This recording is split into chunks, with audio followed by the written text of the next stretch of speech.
हमारे शहर का एक एयरपोर्ट बनने जा रहा है। रिलोकेशन टीम के लोग घर घर जाकर नाप तोल कर रहे थे और कंपनसेशन के लिए नेगोशिएट कर रहे थे, पर मैंने 3 महीने वेट किया। किसी ने मेरे दरवाजे पर दस्तक नहीं दी। बाद में मुझे पता चला प्लानिंग मैप पर मेरी फैमिली की जमीन को जानबूझकर रेट लाइन से बाहर रखा गया था। तो मुझे गुस्सा आ गया। मैं टाउन गवर्नमेंट के पास गया। मुझे वहां जवाब मिला कि प्लान सेट हो चुका है, इसका कोई रास्ता नहीं है। मेरे पड़ोसियों ने ये देखा और मेरा मजाक उड़ाया। चलो यही होना था, जिंदगी भर अपने इस टूटे फूटे घर में बसे रहो। मैंने एक लफ्ज नहीं कहा, इसकी बजाय मैंने अपनी आधी जिंदगी की बची हुई सारी सेविंग्स निकाली और लोन लेकर किसी तरह एक करोड़ जमा किए। 6 महीने बाद वो पुराना घर एक 10 मंजिला बिल्डिंग बन गया। मैंने वहाँ एक बोर्ड लगाया जिस पर लिखा था क्लाउड होटल। एंट्रेंस पर लगा नोटिस, नॉन गेस्ट की एंट्री मना है। मेरी बिल्डिंग पूरे एयरपोर्ट एरिया में सबसे ज्यादा खींचने वाली जगह बन गया। जैसे एयरपोर्ट बनने की खबर फैली, हमारी जगह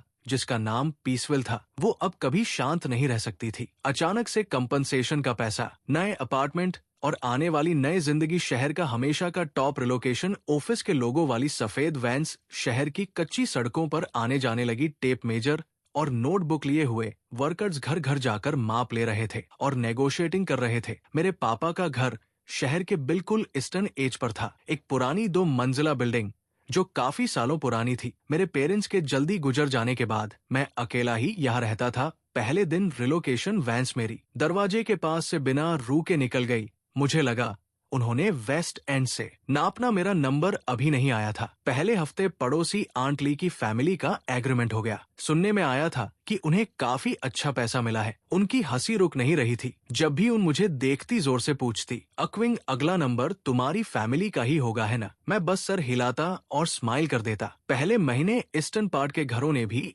एक के बाद एक साइन करना शुरू कर दिया। जल्दी ही शहर की हर दीवार पर लाल रंग से डेमोलिश लिखा हुआ आ गया। सिर्फ मेरी दीवार ग्रे, धूल भरी और बिल्कुल साफ रह गई। मेरा दिल दर्द से जोर जोर धड़कने लगा। 2 महीने और गुजर गए। शहर की ज्यादातर फैमिलीज पहले ही वहां से जा चुकी थी। ये देखकर एक अजीब सा डर मेरे दिल में फैलने लगा। तो मैं टाउन गवर्नमेंट के पास चला गया। मैं टाउन मेयर जैंग डाक्शन से मिला। वो फोन पर बिजी था। जब उसने मुझे दरवाजा खोलते हुए देखा तो उसने बस इरिटेशन से अपनी पलकें उठाई। क्या है? मैं आगे बढ़ा और पूछा, मेयर जन, मैं एयरपोर्ट डेमोलेशन के बारे में पूछना चाहता हूँ। हमारा घर इसमें शामिल क्यों नहीं है? ये सुनकर उसने धीरे से फोन नीचे रखा और फिर उसने अपने ड्रॉ से एक बहुत बड़ा प्लानिंग मैप निकाला। उस पर इशारा करते हुए बोला, खुद देख लो। मैं देखने के लिए आगे झुका। मेरा दिल बैठ गया। प्लानिंग में पर लाइन, डेमोलिशन लाइन मेरे घर के दीवार के किनारे को एक तेज ब्लेड की तरह काट रही थी और मेरी छोटी सी बिल्डिंग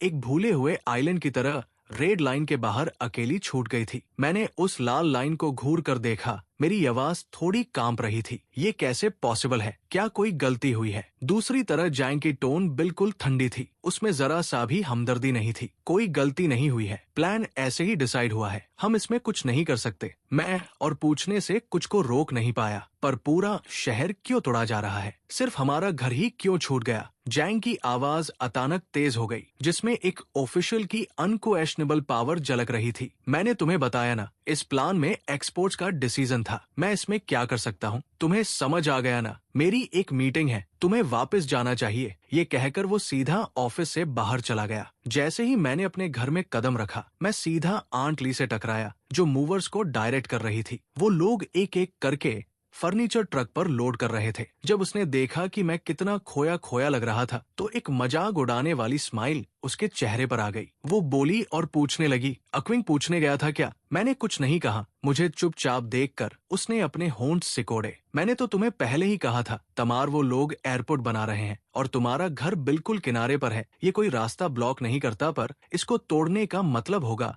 कंपेंसेशन देना, जो कि उनके लिए कॉस्ट इफेक्टिव नहीं है।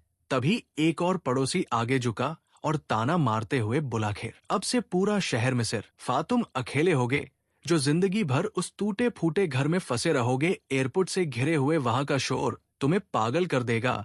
आंटली और जोर से हंसने लगी, बीच में बोलते हुए, सही कहा तुमने। जबकि हम सब शहर के नए अपार्टमेंट्स में शिफ्ट हो जाएंगे और एक्विंग सिर्फ एयरप्लेन का एग्जॉस्ट सूंघता रह जाएगा। उसकी वो चुभने वाली हंसी मेरे कानों में सुइयों की तरह चुभ रही थी, पर मैंने उससे बहस नहीं की। मैंने बस धीरे से अपना सर उठाया और उस छोटी से बिल्डिंग को शांति से घूरा जो मेरे साथ बड़ी हुई थी। आखिर में मूविंग ट्रक आवाज करते हुए चला गया। मैं खाली सड़क पर खड़ा था, अपना फोन निकाला और डायल किया। हेलो सुवान, मैं अक्विंग बोल रहा हूँ। फोन की दूसरी तरफ से एक सॉफ्ट फीमेल आवाज आई। उसने कंफ्यूज होकर पूछा, अक्विंग। अचानक मेरा ख्याल कैसे आया। मैं एक पल के लिए हिचकिचाया, फिर बोला, मुझे तुमसे लोन के बारे में पूछना था सुवान, और मैं बचपन के दोस्त है। उसने कॉलेज में फाइनेंस पढ़ा था और अब शहर के एक बैंक में क्लाइंट मैनेजर का काम करती थी। सुवान ने सरप्राइज होते हुए पूछा, लोन? अक्विंग, क्या हुआ? मैंने शांति से जवाब दिया, कुछ नहीं, मैं अपनी फैमिली के पुराने घर को रेनोवेट करना चाहता हूँ। सुवान और कंफ्यूज होगी पूछने लगी, रेनोवेट? मैंने सुना तुम्हारा शहर एक एयरपोर्ट बना रहा है, सबको रिलोकेट किया जाना है ना? मैंने थोड़े लफ्जों में सिचुएशन मेरा घर डेमोलिशन जोन के अंदर नहीं आता। फोन के दूसरी तरफ एक पल की शांति जहाँ गई। सुवान के आवाज में थोड़ा गुस्सा था। क्या ये गुंडागर्दी नहीं है? प्लानिंग में आप इतना कोइंसिडेंटल कैसे हो सकता है कि वो सिर्फ तुम्हारी फैमिली को बाईपास कर दे? मैंने शांति से उसे कहा, ये कोइंसिडेंस है, ये नहीं। अब इससे कोई फर्क नहीं पड़ता। सुवान बोलती रही, तो फिर तुम्हारे आगे का क्या प्लान है? बस उस पुराने घर को पकड़कर बैठे रहोगे? मैंने बाहर खाली जमीन की तरफ देखा और एक एक शब्द पे जोर देकर जवाब दिया, नहीं, मैं इसको तोड़कर दोबारा बनाऊंगा। ये सुनने के बाद सुवान काफी देर तक चुप रही, फिर बोली, अक्विंग, क्या तुमने अच्छे से सोच लिया है? ये कोई छोटी रकम नहीं होगी। मैंने फर्म होकर उसे जवाब दिया, मैंने सोच लिया है। उसने मुझसे पूछा, तुम्हें कितने पैसे चाहिए? मैंने उसे जवाब दिया, मेरे पास पेरेंट्स की छोड़ी हुई पिछले सालों में काम करके बचाई हुई 2 लाख का ई सेविंग है। मैं 3 लाख और उधार लेना चाहता हूँ। टोटल 5 लाख होते हैं। ये नंबर सुनकर फोन की दूसरी तरफ सुवान की सांस अटक गई। 5 लाख? अक्विंग, पागल हो गए हो तुम बस अपने लिए एक घर दोबारा बना रहे हो। इसमें इतना खर्चा कैसे आ सकता है? मैंने उससे जवाब दिया, मैं जो बना रहा हूँ वो एक आम घर नहीं है। मेरी निगाहें दूर आने वाले एयरपोर्ट के बहुत बड़े आउटलाइन पर टिकी थी। वो जगह लोगों की भीड़ से भरी होगी, अनलिमिटेड बिजनेस ट्रेवलर्स आएंगे, और मेरा घर एयरपोर्ट के सबसे करीब एक अकेली प्राइवेट बिल्डिंग होगी। तुम्हारा क्या ख्याल है नए एयरपोर्ट की बिल्कुल बगल में एक होटल खोलने के बारे में? ये कैसा रहेगा? ये सुनकर सुवान अपनी जगह पर जम गई। वो हमेशा से शाप थी और तुरंत मेरा इरादा से होटल। तुम एक होटल खोलना चाहते हो? अक्विंग, तुमको ज्यादा ही बड़ा स्टेप ले रहे हो। क्या तुम्हें पता है इसको कैसे चलाते हैं? क्या तुम्हारे पास कोई कनेक्शंस है? इसमें रिस्क बहुत ज्यादा है। उसकी फिक्र को देखते हुए मैंने उससे वापस पूछा, रिस्क बड़ा है, पर उस बेकार पुराने घर को पकड़े रखना और प्लेन्स के शोर में उसके धीरे धीरे सड़ने का वेट करना, इन दोनों में से ज्यादा डरावना क्या है? मेरी बातें सुनने के बाद सुवान ने बहुत फिक्र वाले चेहरे के साथ आवाज उठाई, पर 3 लाख कोई छोटी रकम नहीं है। तुम्हारे पुराने घर को कोलैटरल रखकर वैल्यूएशन शायद काफी ना हो, और तुम्हारे पास इनकम का कोई भी प्रूफ नहीं है। इससे पहले कि वो अपनी बात पूरी करती, मैंने उसे बीच में टोक दिया, मुझे पता है, इसलिए मैं तुम्हारे पास आया हूँ। तुम्हें प्रोफेशन हो, मेरी मदद करो ये देखने में कि क्या इसका कोई रास्ता है। असल में मैं जानता हूँ कि मैं तुम्हें मुश्किल में डाल रहा हूँ, पर मेरे पास कोई और रास्ता नहीं बचा, क्योंकि अपनी किस्मत बदलने का मेरे पास यही एक मौका है। सुवान ने एक लंबी सांस ली और बोली, अक्विंग, तुम अभी भी पहले जैसे ही हो। जब तुम नहीं बोलते तब सब ठीक लगता है, पर जब तुम अपना मुंह खोलते हो तो लोगों को डरा कर मार डालते हो। ऐसा करते हैं, कल अपने प्रॉपर्टी के पेपर्स और डॉक्यूमेंट्स मेरे ऑफिस लेकर आओ। मैं तुम्हारे चीजों को सॉर्ट करने में मदद कर दूंगी और देखते हैं हम किन चैनल का यूज कर सकते हैं। मैं किसी चीज के गारंटी नहीं दे सकती, पर मैं अपनी पूरी कोशिश करूंगी। मैंने एहसानमंदी के साथ कहा, शुक्रिया माहौल को हल्का करने का। एलियस सुवान ने एक जोक मारा, अभी थैंक यू मत बोलो। एक बार तुम्हारा होटल बन जाए और चलने लगे तो बस मेरे लिए life time free presidential suite बच।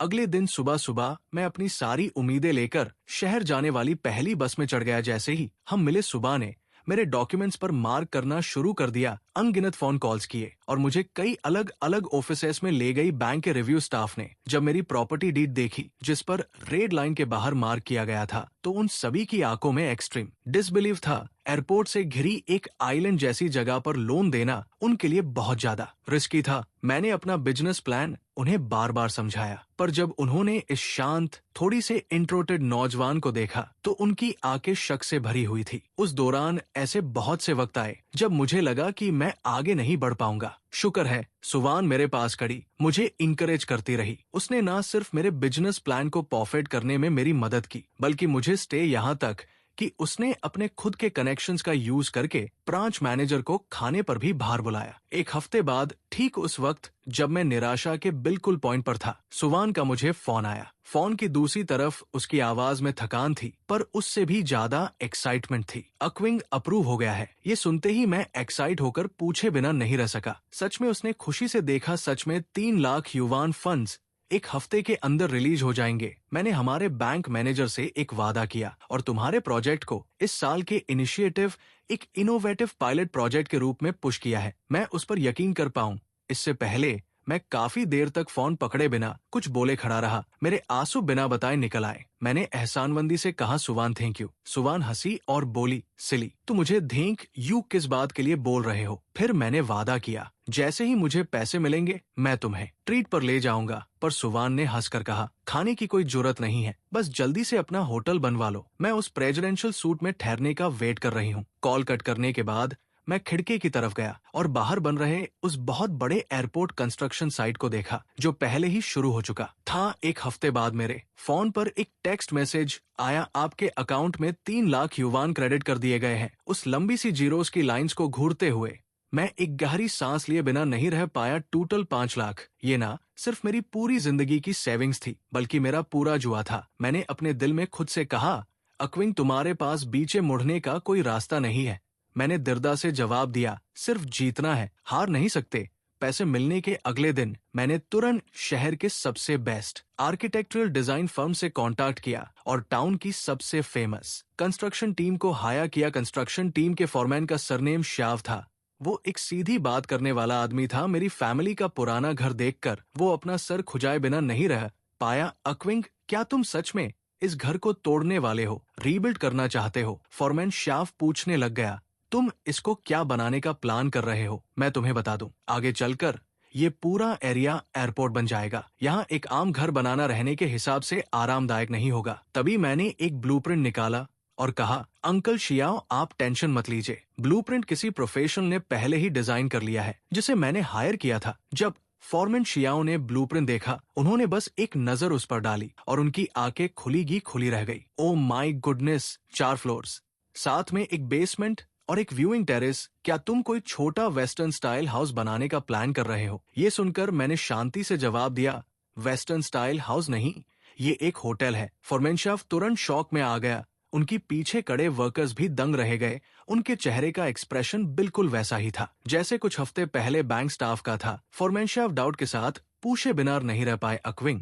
क्या तुम मजाक कर रहे हो? इस जगह पर जिसके आगे ना कोई गांव है और पीछे ना कोई खेत, वहाँ एक होटल खोल रहे हो? मैंने दूर दूर से भरे एयरपोर्ट कंस्ट्रक्शन साइट की तरफ इशारा किया और कहा, फ्यूचर में ये ऐसी जगह नहीं होगी जिसके आगे गांव ना हो और पीछे खेत। देखना, वो जगह एनिंग टाउन की सबसे जिंदा जगह बन जाएगी। फॉरमैन शाव ने मेरी दृढ़ आंखों में देखा और चुप हो गया। फिर उन्होंने काफी देर तक ब्लूप्रिंट को गौर कर देखा। उसके बाद अपना सर उठाकर मेरे घर की लोकेशन देखी और उनका एक्सप्रेशन धीरे धीरे बदलने लगा। फिर उन्होंने अपनी जांघ पर हाथ मारा और एकदम समझते हुए बोले, मैं समझ गया अक्विंग, तुम्हारा दिमाग बहुत तेज है। इसे कहते हैं मौके का फायदा उठाना। फॉरमैन शाव ने एक्साइट होकर आगे बोला, बाकी सबको लगता है कि ये तुम्हारे लिए एक डेड एंड है, पर अगर तुम सच में ये होटल बना लेते हो तो ये सोने की खान बन जाएगी। प्लेन से उतरने वाले लोग थके हारे होंगे। कौन नहीं चाहेगा कि उन्हें जल्दी से आराम करने के जगह मिल जाए? तुम्हारा होटल सबसे पहली चीज होगी जो वो आंखें खोलते ही देखेंगे,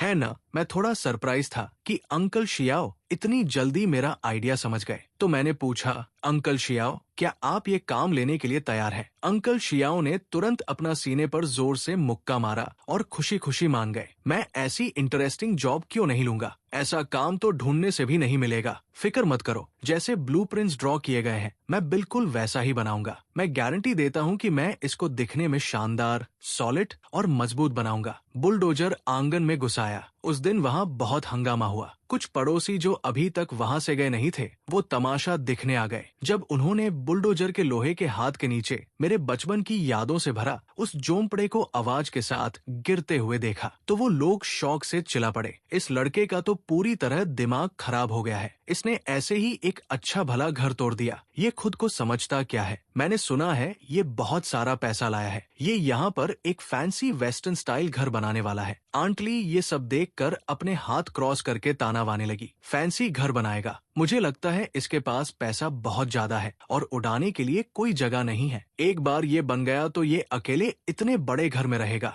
क्या तुम्हें रात को डर नहीं लगेगा? आसपास के लोगों ने भी हामी भरी। सही कहा, आसपास तो कोई भी पड़ोसी नहीं है, ऐसा लगेगा जैसे किसी कब्रिस्तान में रह रहा हो। मुझे लगता है ये अपनी इज्जत बचाने की कोशिश कर रहा है, प्लानिंग के खिलाफ ऐसे जा रहा है। क्या इसको लगता है इसका कोई भला होने वाला है? मैंने इस सारी अफवाहों पर ध्यान नहीं दिया, बस मलबे के ढेर के सामने खड़ा रहा। इस हंगामे ने टाउन मेयर जय ग को अलर्ट कर दिया। वो अपनी कार में बैठा विंडो नीचे करके मुझे दूर से देख रहा था। शायद उसने कभी एक्सपेक्ट नहीं किया था कि मैं रोते गिड़गिड़ाते हुए उसके पास आने के बजाय इतना बड़ा तमाशा खड़ा कर दूंगा। फिर जैंग ने कार विंडो से जोर से चिल्लाया। मैं आगे गया और पूछा कोई प्रॉब्लम है? उसके आवाज में मुझे पर इल्जाम लगाने वाली टोन थी। तुम घर रेनोवेट क्यों कर रहे हो? उसने आगे पूछा। क्या तुम्हें रेनोवेशन के लिए पूरे घर को तोड़ने की जरूरत पड़ गई? ये रीबिल्डिंग है, क्या तुमने अप्रूवल पेपर वर्क लिया? मैंने लिया है मियर जैंग, मैंने जवाब दिया। उसने एक्सपेक्ट नहीं किया था कि मैंने सारे प्रोसीजर्स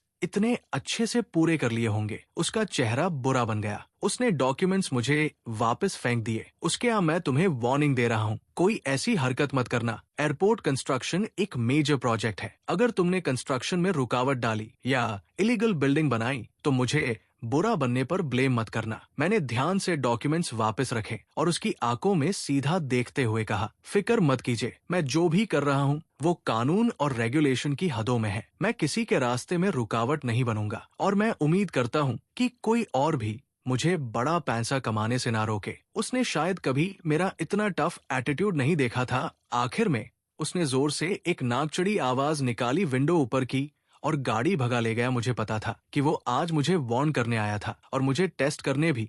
उसके आने वाले दिनों में मैं प्रैक्टिकली कंस्ट्रक्शन साइट पर ही रहता था। जल्दी ही बिल्डिंग का फ्रेमवर्क खाली जमीन से ऊपर उठने लगा, जो दिन बर दिन ऊपर की तरफ बढ़ता दिख रहा था। पहले महीने में फाउंडेशन और बेसमेंट पूरे हो गए, दूसरे महीने में मेन स्ट्रक्चर खड़ा हो गया। आखिर में जब 4th फ्लोर की छत पर कंक्रीट का आखिरी ट्रक खाली किया गया, अंकल शियाव ने एक्साइटमेंट में पटाखों की एक लड़ी जलाई। मैं ताजी बनी नंगी छत पर खड़ा था, अपने पैरों के नीचे की जमीन को देख रहा था। आसपास देखने पर दूर बन रहे एयरपोर्ट का आउटलाइन अब क्लियर हो रहा था। दिन ब दिन मेरा होटल और फ्यूचर एयरपोर्ट जैसे एक साइलेंट कंपटीशन में लगे थे, ये देखने के लिए कि कौन दुनिया के सामने जल्दी तैयार होता है। ठीक इस दिन मैं कंस्ट्रक्शन साइट पर डिजाइनर के साथ एक्सटीरियर वॉल के मटेरियल्स डिस्कस कर रहा था। तभी लॉ इन्फोर्समेंट व्हीकल्स का एक कॉन्वॉय जोर के हवाज के साथ आकर रुका। दरवाजे खुले और अलग अलग डिपार्टमेंट के यूनिफॉर्म पहने एक दर्जन से ज्यादा लोग बाहर आए। उनका लीडर एक मिडिल एज, उसके चेहरे पर एक हल्की मुश्किल से दिखने वाली मजाक उड़ाने वाली स्माइल थी। मिडिल ईस्ट आदमी ने सख्ती से पूछा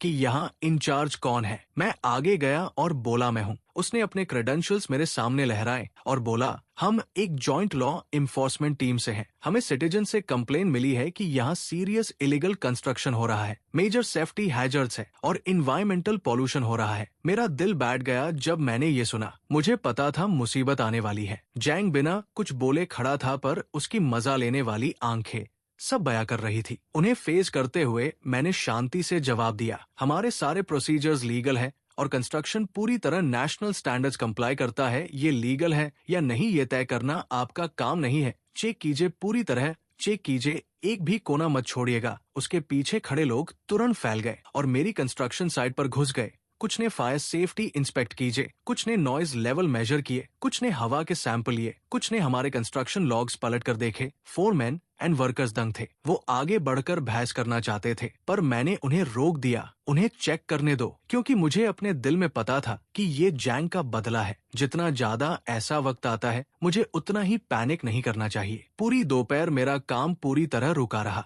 जिस दौरान एक के बाद एक कई हरासमेंट साइन। यहाँ रीबर्ट स्पेसिंग ठीक नहीं लग रही। मेजरिंग टेप लाओ, तुम्हारा डेस्ट कंट्रोल मेजर इनएडिक्वेट है, हम फाइन लगाने वाले हैं। कैंटीन का हाइजीन परमिट कहाँ है? निकालो इसको, मुझे देखने दो। जैंग बार बार मिडल एजड आदमी के कान में कुछ फुसफुसाने आगे आता था। फिर वो दोनों मेरी तरफ एक गंदे इरादे वाली नजर डालते हैं और मैं पूरी तरह चुपचाप रहता, सिर्फ अपने फोन का यूज करके उनकी हर हरकत और हर इंसान का चेहरा क्लियर रिकॉर्ड करता रहा। जब तक कि सूरज ढलने को नहीं आया, उन्होंने तकरीबन पूरी कंस्ट्रक्शन साइट को उलट पुलट कर दिया था। आखिर में वो मिडल एज्ड आदमी के पास जमा हुए जो समरी बना रहा था। पूरी दोपहर हमारी डिटेल इंस्पेक्शन के बाद तुम्हारी construction site basically standards meet करती है। साफ था कि उसको ये शब्द बोलने में बहुत हिचकिचाहट हो रही थी। मेरा दिल आखिरकार शांत हो गया, क्योंकि जब से मैंने होटल बनाने का डिसाइड किया था, तब से मुझे पता था मैंने हर एक छोटी डिटेल को परफेक्ट किया था। मैंने सबसे बेस्ट सुपरविजन कंपनी हायर की थी। मैंने बिल्डिंग मटेरियल्स के हर बैच के लिए क्वालिटी सर्टिफिकेट मांगा था। कंस्ट्रक्शन का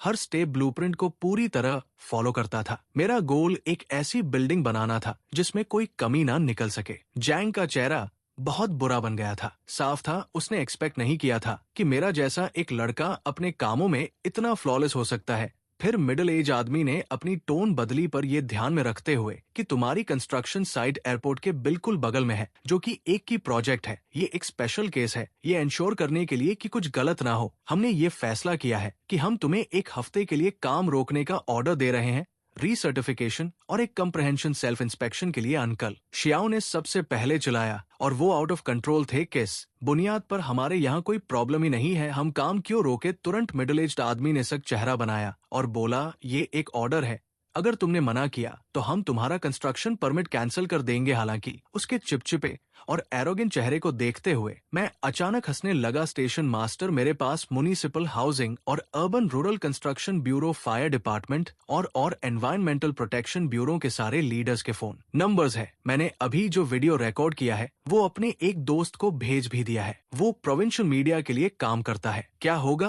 अगर मैं उन्हें एग्जैक्टली बता दूं कि आज दोपहर क्या हुआ? वो कैसे रिएक्ट करेंगे? मैं बस एक आम इंसान हूँ जो अपने घर को प्रोटेक्ट करने की कोशिश कर रहा हूँ। कोई पावर नहीं, कोई इन्फ्लुएंस नहीं। ये बेकार सा तरीका ही आखिरी चीज है जो मेरे पास खुद को डिफेंड करने के लिए बची है। ये सुनकर उसके चेहरे की हंसी तुरंत जम गई। उसने शौक में मुझे घूर कर देखा। उसकी आंखें अविश्वास से भरी हुई थी। उसने शायद सपने में भी नहीं सोचा होगा कि मैं एक अनाथ, जिसे वो कमजोर और सताने में आसान समझता था, अपने पास एक ऐसी चाल बचा कर रखूंगा। उस पल मिडल एजन आदमी को भी टेंशन फील हुई। वो भागा हुआ टाउन मेयर जैंग के पास गया और पूछा, अब इसको देखिए। जैंग ने मुझे गुस्से भरी नजरों से घूरा और दान पीसते हुए बोला, इसे बनाते रहने दो। ये कहकर वो बिना पीछे मोड़े अपनी कार में बैठ गया और अपनी उस सो कॉल इन्फोर्समेंट टीम के साथ बेशर्मी से वहां से निकल गया। कंस्ट्रक्शन साइट पर खुशी की लहर दौड़ पड़ी। पार्टी सेक्रेटरी और वर्कर सबने मुझे थम्स अप दिया, मेरी तारीफ की। अक्विंग, तुम कमाल के हो। पर सिर्फ मुझे पता था कि मैंने जो भी कहा वो आधा सच था और आधा झूठ। मैंने वीडियो तो रिकॉर्ड किया था, पर मीडिया फ्रेंड वाली बात मैंने झूठ बनाई थी। मैं एक जुआ खेल रहा था, ये बैट लगाते हुए कि जैंग गिल्टी था और आगे और मुसीबत खड़ी करने की हिम्मत नहीं करेगा, और मैं ये बैट जीत गया। पर मुझे ये भी पता था कि वो इसको ऐसे ही नहीं छोड़ेगा। तो मैंने दूर शहर की रोशनी की तरफ देखा और अपना फोन निकाला। हेलो सुवान। सुवान ने जब दोपहर की बात सुनी तो वो काफी देर तक चुप रही। तब मैंने टेंटेटिवली पूछा, हेलो सुवान, तुम अभी भी वही हो ना? उसकी आवाज सके हुई पर बहुत शांत लग रही थी। देखो, अभी पैनिक मत करो। मैंने जवाब दिया, मैं पैनिक नहीं कर रहा हूँ, मैं बस जानना चाहता हूँ कि अब मुझे आगे क्या करना चाहिए। सुवान ने दूसरी तरफ से अनलाइज किया, अगर तुम उसके टर्फ में आमने सामने लड़ोगे तो तुम्हारा नुकसान होना तय है। हमें एक अलग अप्रोच चाहिए। मैंने तुरंत पूछा, कैसा अप्रोच? आर्ट ऑफ वार कहती है, बैटल में ऑर्थोडॉक्स के साथ इंगेज करो और अनकन्वेंशनल तरीके से जीतो। तुम्हारे पास अब सारे जरूरी प्रोसीजर्स है, लीगल और कंप्लाइंट, इसलिए डैक्सन बड़ा पैसा बनाता है। वो तुम्हारी गलती निकालना चाहता था पर निकाल नहीं पाया तो उसने गंदे ट्रिक्स अपनाना शुरू कर दिया। हमें जो करने की जरूरत है वो एक ऐसी सरप्राइज मूव चलनी है जहां उसने बिल्कुल एक्सपेक्ट ना किया हो। मैंने शांति से सुवान का एनालिसिस सुना। इसने धीरे धीरे मेरे कंफ्यूज्ड ख्यालों को साफ कर दिया। तो मैंने पूछा कि ये सरप्राइज मूव क्या थी। सुवान ने एक एक शब्द ठहर के बोला, वो एयरपोर्ट जो अंडर कंस्ट्रक्शन है वही एनिंग इंटरनेशनल एयरपोर्ट प्रोजेक्ट है। मैं उसकी बातों से दंग रहा। क्या वो आगे बोलती गई, तुम्हारे होटल की फ्यूचर की कोर कम्पेटिटिवनेस क्या है? ये इसकी यूनिक जियोग्राफिकल लोकेशन है। ये एयरपोर्ट से इसका 0 डिस्टेंस होना है। तो अब से तुम एनिंग टाउन की इस छोटी सी जमीन पर ध्यान नहीं दे सकते हैं और उससे भी बढ़कर तुम जैंग जैसे जोकर को घूरते नहीं रह सकते। तुम्हें अपना विजन एयरपोर्ट प्रोजेक्ट के लेवल तक बढ़ा करना होगा। तुम्हें कोई ऐसा तरीका ढूंढना होगा जिससे एयरपोर्ट प्रोजेक्ट टीम तुम्हें अपना एक हिस्सा समझे। सुवान की बात एक बिजली की तरह थी जिसने पलक झपकते ही मेरी आंखों के आगे छाए हुए कोहरे को चीर दिया। मुझे आखिरकार समझ आ गया कि जैंग क्यों मुझे बिना किसी रोक टोक के बुली कर रहा था। ये एग्जैक्टली इसलिए है क्योंकि उसकी आंखों में मैं बस एक पावरलेस इंसान हूँ। पर अगर मैं खुद को उस बहुत बड़े एयरपोर्ट प्रोजेक्ट के साथ जोड़ लूं और बड़ा पैसा कमाऊं तो कोई भी जो मेरे खिलाफ आना चाहेगा उसको 2 बार सोचना पड़ेगा। पर सवाल यह है कि खुद को इससे कैसे जोड़ा जाए। मैंने थोड़ी परेशानी में कहा, एयरपोर्ट प्रोजेक्ट प्रोविंशियल और म्युनिसिपल दोनों लेवल पर एक ई प्रोजेक्ट है। जो लोग इंचार्ज हैं वो सब हाई रैंकिंग है। मैं उनसे संपर्क नहीं कर सकता। ये सुनकर सुवान हंस पड़ी। किसने कहा तुम्हें सीधे बड़े बॉसी से कांटेक्ट करना है? आक्विंग, क्या तुम भूल गए हो कि तुम्हारा एडवांटेज क्या है? मैंने कंफ्यूजन है पूछा। मेरा एडवांटेज? सुबान ने तुरंत समझाया, तुम्हारी कंस्ट्रक्शन साइट अब पूरे एंडिंग टाउन में एकलौती जगह है जहां भारी गिनती में वर्कर्स जमा होते हैं। एयरपोर्ट साइट पर कितने वर्कर्स हैं?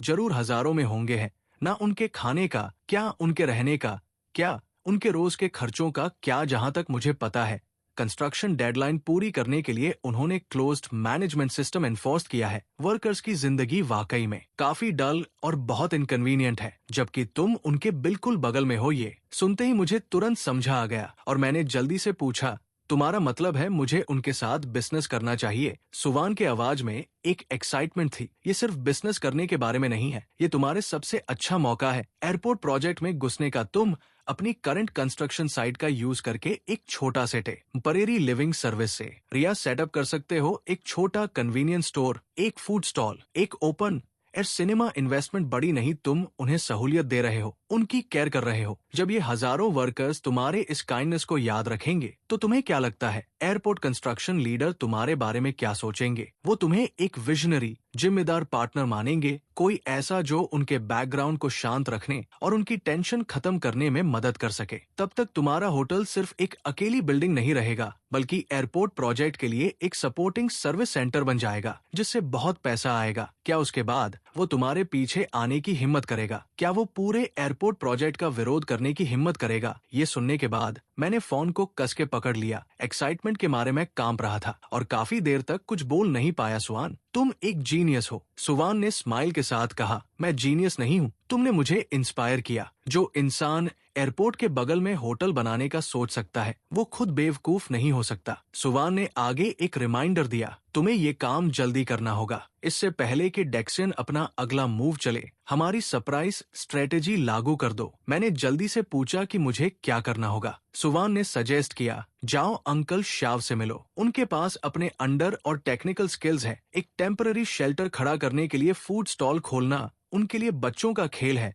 सप्लाई के लिए तुम सीधा शहर में होलसेल मार्केट से कांटेक्ट कर सकते हो। मैं तुम्हें कुछ फोन नंबर्स दे दूंगी, वो सब मेरे क्लाइंट्स हैं, रिलायबल है। सबसे जरूरी चीज है फेयर प्राइस, चीजें साफ और हाइजीनिक होनी चाहिए। जो हमें चाहिए वो बड़ा प्रॉफिट नहीं, लोगों का दिल जीतना है। फोन कटने के बाद मुझे ऐसा लगा कि मेरी बॉडी का हर एक्सेल एक्टिवेट हो गया है। पहले के थकान और कंफ्यूजन पूरी तरह से दूर हो गई है और उसके जगह एक नई फाइटिंग स्पिरिट और होप ने ले ली है। मैं उसी रात अंकल शियाओं से मिला। मैंने उन्हें अपना आइडिया बताया। सुनने के बाद अंकल शियाओं ने अपनी जांघ पर हाथ मारा और तारीफ की। ये एक बहुत शानदार आइडिया है। मुझे कब से उन एयरपोर्ट वाले भाइयों पर तरस आता था। रोज कैफेटेरिया में खाना खाते थे। नकामो फीका बढ़ चुका है। चलो एक फूड स्टॉल लगाते हैं, कुछ बियर और स्क्यूवर्ट्स ले आएंगे, वो लोग खुश हो जाएंगे। अंकल शियाओ ने अपने सीने पर थपथपाया और प्रॉमिस किया, अक्विंग तुम आराम से बैठो, ये मुझ पर छोड़ दो, कल मैं लोगों को लाकर तुम्हारे लिए साइड लेवल करवा दूंगा, गारंटी है 3 दिन के अंदर खुल जाएगा। सच में टाउन मेयर की सोच से परे ये काम तेजी से शुरू हुआ। 3 दिन बाद स्टील पाइप्स और कलर्ड स्टील टाइल से बना एक बहुत बड़ा कच्चा फूड कोर्ट शेप लेने लगा। मैंने इसे एक नाम दिया, गैस स्टेशन। ये वर्कर्स को रिफ्यूल करने और खुद को रिफ्यूल करने के लिए था। उसी दौरान जैंग डाक्शियान के लोग चुपके से हम पर नजर रखे हुए थे। ये देखकर कि हम होटल नहीं बना रहे थे बल्कि शेड्स खड़े कर रहे थे, वो सब कंफ्यूज है। जल्दी ही गैस स्टेशन फूड स्टॉल की ओपनिंग के दिन मैंने एक छोटी सी सेरेमनी रखी। मैंने लाल पेपर पर कुछ बड़े अक्षर लिखे, उन्हें एंट्रेंस पर चिपका दिया। ओपनिंग के पहले 3 दिन सारी डिशेस और ड्रिंक्स हाफ प्राइस में। मैंने अंकल शियाओ से कुछ वर्कर्स को भी भेजा ताकि वो एयरपोर्ट कंस्ट्रक्शन साइट के एंट्रेंस पर जाकर फ्लायर्स बांट आएं। शाम को आसमान पूरी तरह अंधेरा नहीं हुआ था। एयरपोर्ट कंस्ट्रक्शन साइट पर शिफ्ट खत्म होने की बेल बजी। हजारों वर्कर्स गेट से किसी लहर की तरह बाहर आए। उनमें से ज्यादातर धूल में सने हुए थे और उनके चेहरे थके हुए थे। जब उन्होंने हमारी जगह पर रोशनी जगमगाती देखी और हवा में ग्रिल्ड मीट और स्टिर फ्राई की महक सूंघी तो वो सब वहीं रुक गए। किसी ने क्यूरियोसिटी से पूछा, वो कौन सी जगह है, इतनी रौनक क्यों है? खाने की जगह लग रही है, जिसे गैस स्टेशन जैसा कुछ कहा जा रहा है। किसी ने सजेस्ट किया, चलो पास चलकर देखते हैं। पहला कस्टमर एक नौजवान लड़का था जो बहुत ही यंग लग रहा था और जिसके चेहरे पर एक मासूमियत थी। बॉस, क्या सच में यहाँ सब हाफ राइस में है? सच में उसने ऑर्डर किया तो मुझे ट्वाइस कुक पॉक राइस का एक बाउल दे दीजिए, 2 एक्स्ट्रा एग्स के साथ अभी आया। मैंने उसे खुद बनाया।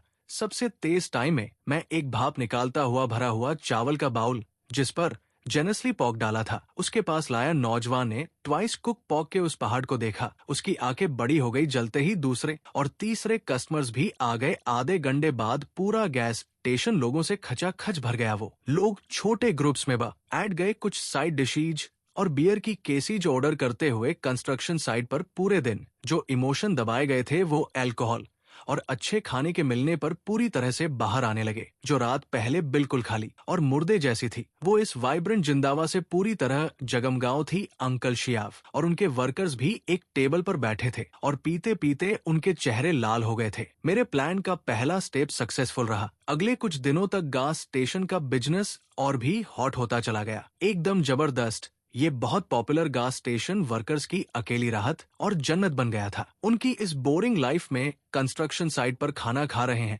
वर्कर्स ने कुछ गुंडों को देखा जो कि गैस स्टेशन पर आकर तमाशा कर रहे थे और फ्राउन किया साफ था। वो समझ सकते थे कि ये लोग यहाँ मुसीबत खड़ी करने आए थे। जैंग ने मुझे ऊपर से नीचे तक देखा। उसकी आंखें गुस्से से भरी हुई थी। तो तुम बॉस हो, हम यहाँ खाने नहीं आए हैं, हम यहाँ प्रोटेक्शन मनी यानी हफ्ता लेने आए हैं। उसने 5 उंगलियां उठाई और बोला, अगर तुम्हें एनिंग टाउन में बिजनेस करना है तो तुम्हें हमारे रूल्स फॉलो करने होंगे। हर महीने इतना। पर इससे पहले कि मैं कुछ बोल पाता बगल वाले टेबल से एक हटाकटा आदमी आ जाना खड़ा हो गया। ये आदमी एयरपोर्ट कंस्ट्रक्शन साइट पर एक कॉन्ट्रैक्टर था। इनका सर नेम जियांग था। ये तकरीबन रोज मेरे यहाँ खाने आते थे। फोरमैन जियांग ने भारी आवाज में पूछा, तुम लोग कौन हो जो यहाँ आकर ऐसी गुंडागर्दी कर रहे हो? जैंग चोंग ने तिरछी नजर से उसे नफरत के साथ देखा। और तुम खुद को क्या समझते हो? बड़ों का बिजनेस है, बच्चों को बीच में न, वरना मैं तेरा भी इंतजाम कर दूंगा। फोरमैन जियांग ये सुनकर हंस पड़ा। उसने कुछ और नहीं कहा उसकी बचाए। उसने टेबल से एक खाली बियर बोतल उठाई और उसे हल्के से दबाया।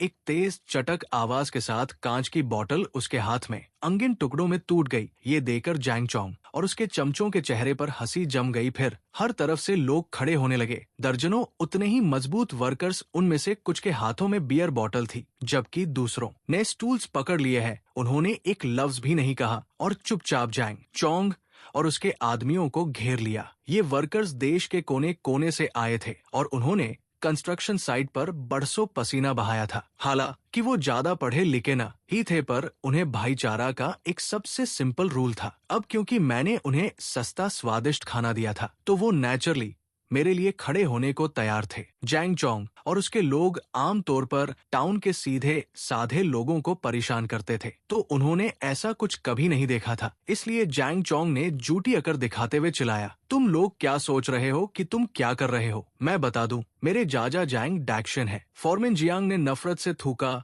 और फिर बोला, जैंग, डाक्सिन तेरा चाचा है तो फिर तेरा बाप कौन है? भगवान, इससे पहले कि हम तुझे निकाले खुद यहाँ से दफा हो जा। जैंग चोंग ने कुछ और धमकियां देने की कोशिश की, पर अपने आसपास भीड़ बढ़ती देखकर उसकी सारी हिम्मत जवाब दे गई। तो वो और उसके चमचे लड़खड़ाते हुए भागो यहाँ से चिल्लाते हुए वहां से भाग खड़े हुए। भीड़ में सब हंसने लगे। मैंने जैंग चोंग और उसके आदमियों को दुम दबाकर भागते हुए देखा, फिर उन वर्कर्स को देखा जिन्होंने अपने आप आगे आकर मुझे डिफेंड किया। मेरे दिल में गर्माहट सी दौड़ गई, तो मैं चलकर आगे गया और फोरमैन जियांग और सभी मास्टर्स के आगे डीपली बाव किया। आज के लिए आप सबका धन्यवाद। फोरमैन जियांग ने बड़ा दिल दिखाते हुए हाथ हिलाया और बोला, थैंक यू की कोई जरूरत नहीं है। हम बस उन कमीनों को बर्दाश्त नहीं कर सकते हैं जो बॉस फू आप जैसे इंसान को परेशान करें। अब से आपकी ये जगह हमारे प्रोटेक्शन में है। अगर कोई भी आपसे पंगा लेने आए तो वो हम हजारों भाइयों से पंगा लेगा। जैसे ही उसने ये कहा, आसपास के सभी लोगों ने हामी भरते हुए चीर किया, सही कहा,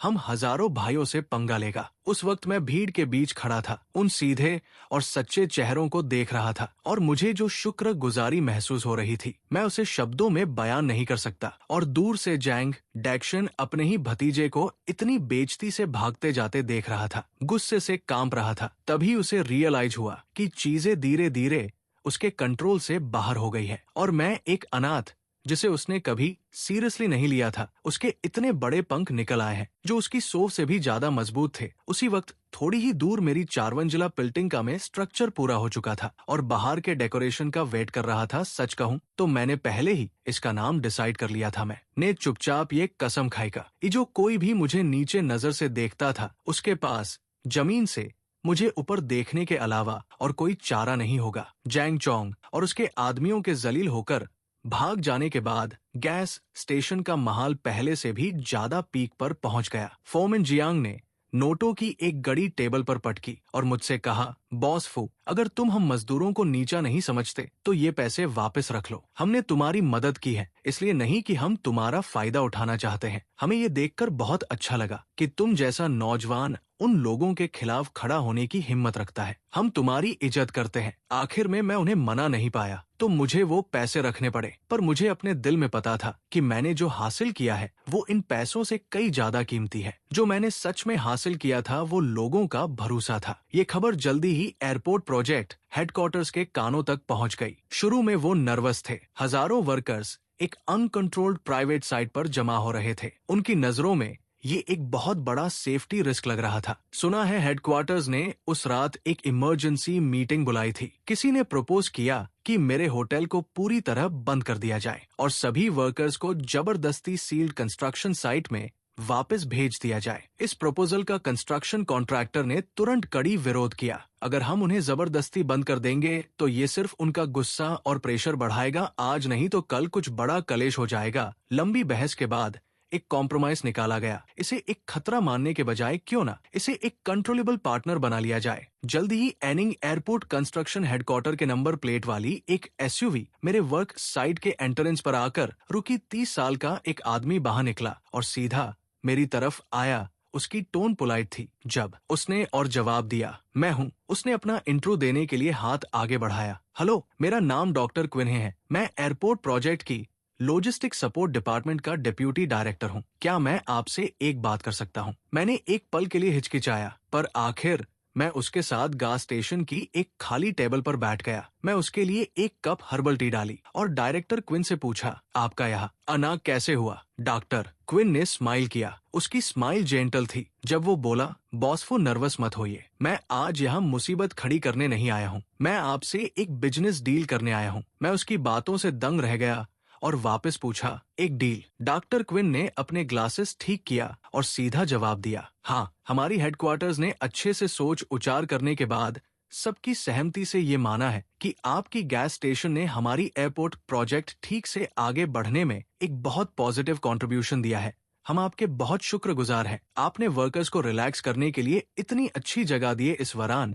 मैं पूरी तरह हैरान था। मैंने शुरू में सोचा था कि वो लोग आज नहीं तो कल परेशानी ही खड़ी करने आएंगे। फिर डॉक्टर क्विन ने अपने ब्रीफ केस एक डॉक्यूमेंट निकाला और बोला, हम आपके साथ एक फॉर्मल कॉपरेशन एग्रीमेंट साइन करना चाहते हैं। हमारी हेडक्वार्टर्स ऑफिशियली आपकी गैस स्टेशन को एनिंग इंटरनेशनल एयरपोर्ट प्रोजेक्ट का नंबर 1 लिविंग सर्विस जोन बनाने का अथराइजेशन देगी। हम आपको एक ऑफिशियल प्लेक देंगे और साथ ही एक मंथली सब्सिडी भी देंगे। हमारी सर डॉक्टर क्विन ने मेरी तरफ देखा। उसकी आंखें सच्चाई से भरी थी और बोला, फूड सेफ्टी इंश्योर करें, प्राइस स्टेबिलिटी इंश्योर करें, ताकि वर्कर्स आराम से खाना खा सकें और उसे एंजॉय कर सकें। बॉस फू, हमें पता है कि आपकी करंट प्राइसिंग में ऑलमोस्ट ना के बराबर प्रॉफिट बचता है। हम आपको एक सब्सिडी दे रहे हैं। हमें उम्मीद है कि आप इसको लंबे समय तक मेंटेन कर पाएंगे। आपने हमारे होम फ्रंट को स्टेबलाइज करने में मदद की है, ताकि हम फ्रंट लाइन बनाने पर फोक उस पर लिखे कॉपरेशन शब्द को देखते हुए मेरी आंखें अचानक थोड़ी नम हो गई। सुवान की स्ट्रैटेजी, उस सरप्राइज चाल ने आखिर जीत हासिल कर ली थी। आखिर में ये ऐसे पूरा हुआ जिसका मैंने कभी एक्सपेक्ट नहीं किया था। मैं ना सिर्फ एयरपोर्ट प्रोजेक्ट का साथी बन गया, मैं तो ऑफिशियली रिकॉग्नाइज्ड इनसाइडर बन गया था। मैंने तुरंत जवाब दिया, मुझे मंजूर है। मैंने पेन उठाया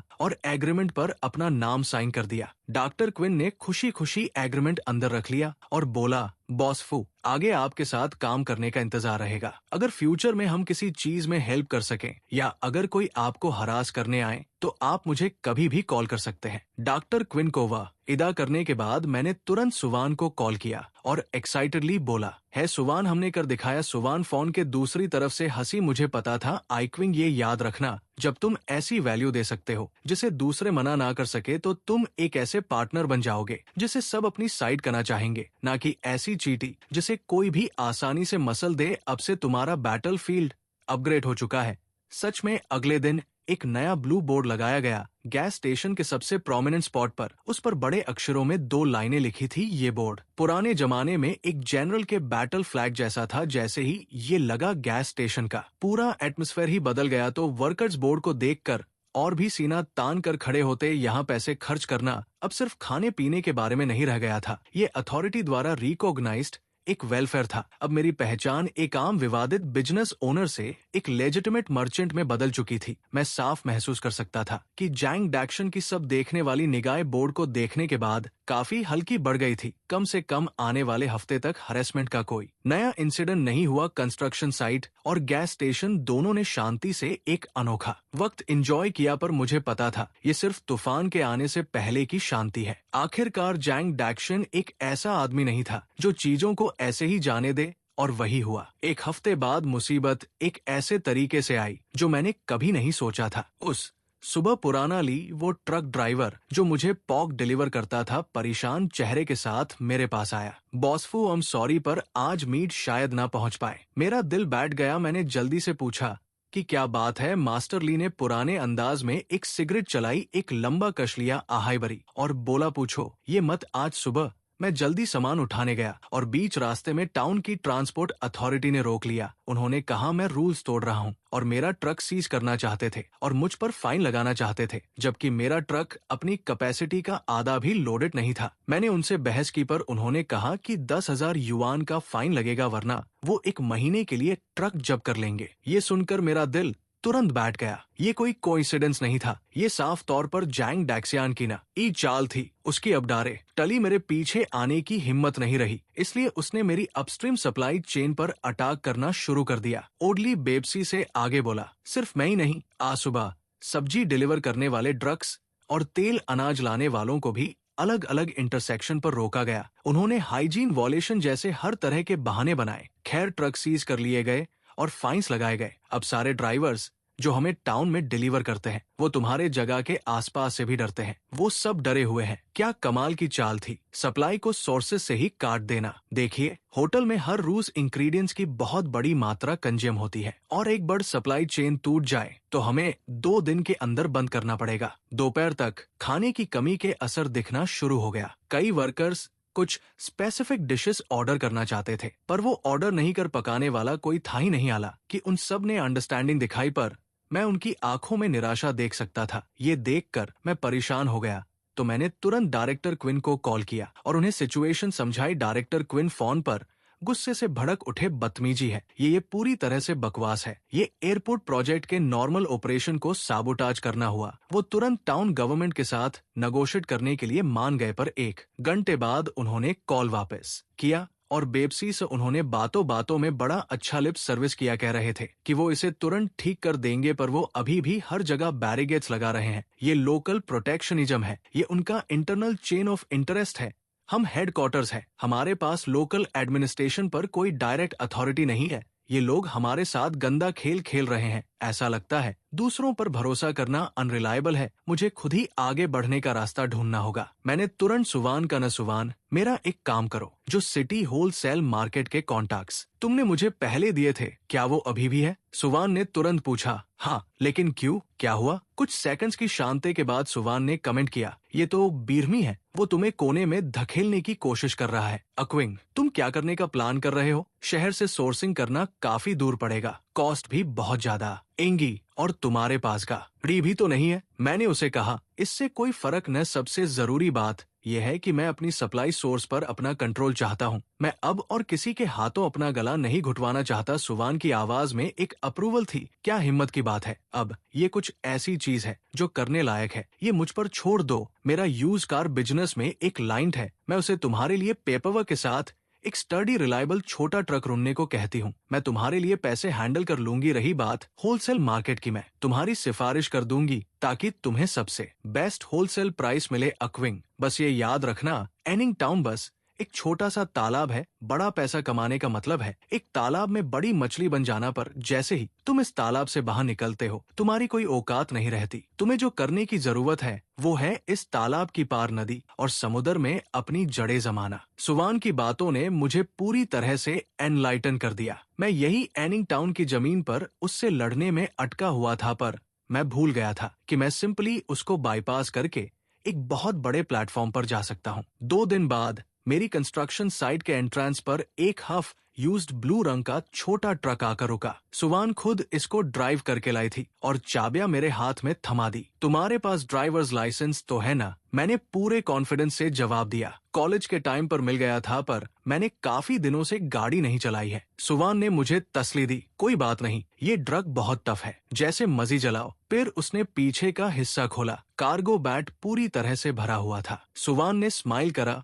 और मुझे कहा, मैं आते वक्त रास्ते में होलसेल मार्केट से तुम्हारे लिए पहला बैच उठा लाई थी। एक नजर डालो और सामान चेक कर लो। उस वक्त फ्रेश इंग्रेडिएंट से भरे ट्रक को देखकर और सुवान को देखकर, जो साफ तौर पर सीधा अपने ट्रिप से थकी हारी आई थी, मेरी नाक में थोड़ा तीखा सा महसूस हुआ और मेरा गला भराया। मैं अपने आप को रोने से नहीं रोक पाया। सुवान ने जल्दी से मेरा कंधा धपधपाया और कहा, ठीक है, इतने सेंटिमेंटल मत हो, जल्दी से सामान उतारो। वर्कर्स अभी भी खाने का वेट कर रहे हैं। जब तुम्हारे होटल खुल जाए तो बस मेरे लिए कुछ प्रेसिडेंशियल सूट्स बचाकर रख देना। उस रात गैस स्टेशन पर खाना पहले से कहीं ज्यादा भरा हुआ था। जब वर्कर्स को पता चला कि मैं खुद ये डिशेस शहर से दर्जनों किलोमीटर्स दूर से ड्राइव करके लाया हूँ, तो सभी शौक रह गए। फॉरमैन जियांग एक कटोरी शराब पकड़े हुए मेरे पास आया। उनका चेहरा एक्साइटमेंट से लाल था। बॉस फू, अपनी पूरी जिंदगी में मैंने बहुत कम लोगों की ऐसी इज्जत की है, पर आपकी सच्चाई के लिए आप मेरे लिए उनमें से एक है। हम आपके लिए काम करेंगे। ये गैस स्टेशन हम सबका घर है। जो कोई भी हमारे घर को चुनने की हिम्मत करेगा, हम उसे कभी नहीं छोड़ेंगे। फिर हजारों वर्कर्स ने एक आवाज में चिल्लाया, सबका घर। जो कोई भी हमारे घर को चुनने की हिम्मत करेगा,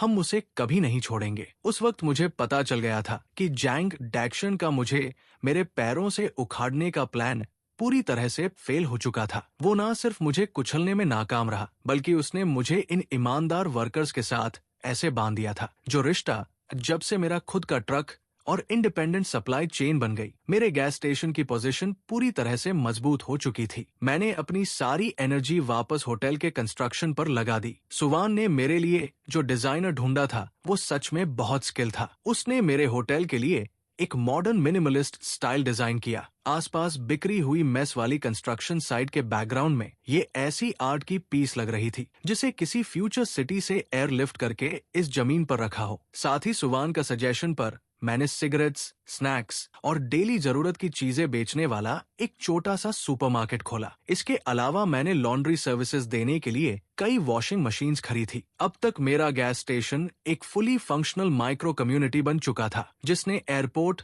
वर्कर्स की सारी टेंशन को परफेक्टली सॉल्व कर दिया था। मेरी रेपुटेशन इन वर्कर्स की बातों से पूरे एयरपोर्ट प्रोजेक्ट में फैल गई। हर कोई जानता था कि कंस्ट्रक्शन साइट की बगल में एक नौजवान बॉस है, जिसे सब प्यार से फादर कहते हैं। एक दिन मैं गैस स्टेशन पर हिसाब कर रहा था कि तभी डॉक्टर क्विन अचानक कुछ लोगों के साथ अंदर आए। उनमें लीडर 40 का एक मिडिल एज्ड आदमी था, जिसके पीछे 2 नौजवान नोटबुक और कैमरा पकड़े हुए थे। डॉक्टर क्विन ने एंथुजियास्टिकली इंट्रोड्यूस किया। बॉस फू, मैं आपको मिलवाता हूँ। ये चाइना सर्दर्न एयरप्लेन्स के हेडक्वार्टर से प्रोजेक्ट डेवलपमेंट मैनेजर है, मैनेजर चेनमो। मैंने सुना है ये यहाँ एयरपोर्ट के फ्यूचर रूट ऑपरेशन के प्रिलिमिनरी इंस्पेक्शन के लिए आए हैं। मेरे दिल में हलचल हुई। मैं तुरंत खड़ा हुआ और अपना हाथ आगे बढ़ाया। Hello manager Chenmo. चेनमो ने मुझे से हाथ मिलाया, उनके चेहरे पर एक कमर्शियल स्माइल।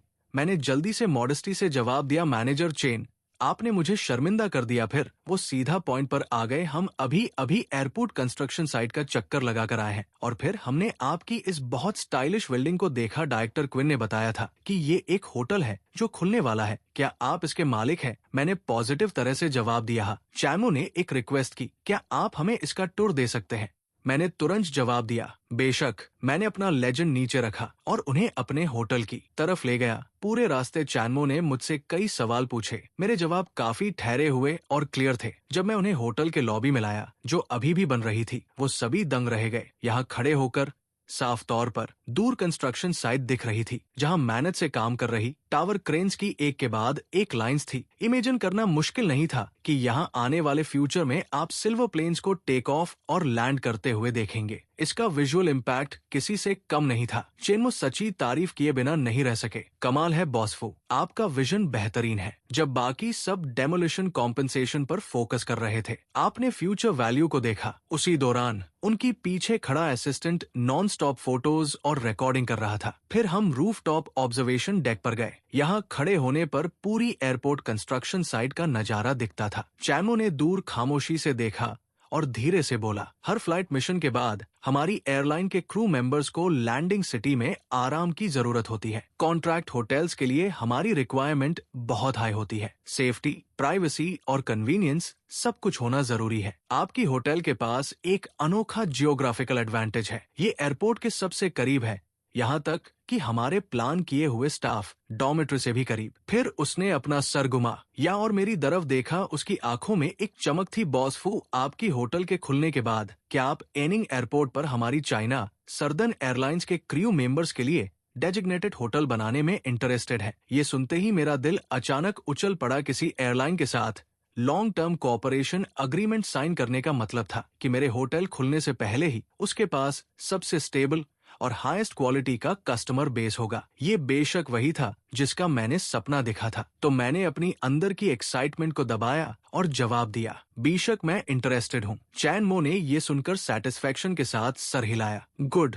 जब आपका होटल ऑफिशियली पूरा हो जाएगा, हम एक प्रोफेशनल टीम भेजेंगे असेसमेंट कंडक्ट करने के लिए। अगर पॉसिबल हुआ तो हम एक स्ट्रेटेजिक कॉपरेशन एग्रीमेंट साइन करेंगे। फिर उसने अपनी पॉकेट से एक बिजनेस कार्ड निकाला और मुझे दे दिया। संपर्क में रहिएगा। चैनमो और उनकी ग्रुप को विदा करने के बाद मैं अकेला रूफटॉप पर हवा महसूस करते हुए मेरी यहाँ के कोने ने दूर डर्ट रोड के आखिर में एक कार पार्क हुई देखी। ये जैंग डैक्शन की कार थी। वो कार में बैठा था और उसके बगल में कोई और इंसान भी बैठा था। उस वक्त जैंग डैक्शन मेरे होटल की तरफ इशारा करते हुए कुछ कह रहा था। तो मैं शांति से नीचे गया और सुवान को एक मैसेज भेजा, मेरे लिए एक आदमी की इंफॉर्मेशन निकालो। फिर मैंने रूफटॉप से अपना फोन निकालकर जूम इन किया। उन दोनों आदमियों की एक ब्लरी साइड प्रोफाइल फोटो ली और भेजी। साथ में लिखा कि सूट वाला जो डैंग डैक्शन के बगल में बैठा है, मुझे इसकी सारी डिटेल्स चाहिए। जितनी डिटेल्स हो उतनी बेहतर। सुवार ने ऑलमोस्ट इंस्टेंटली रिप्लाई किया, मिल गया। मुसीबत?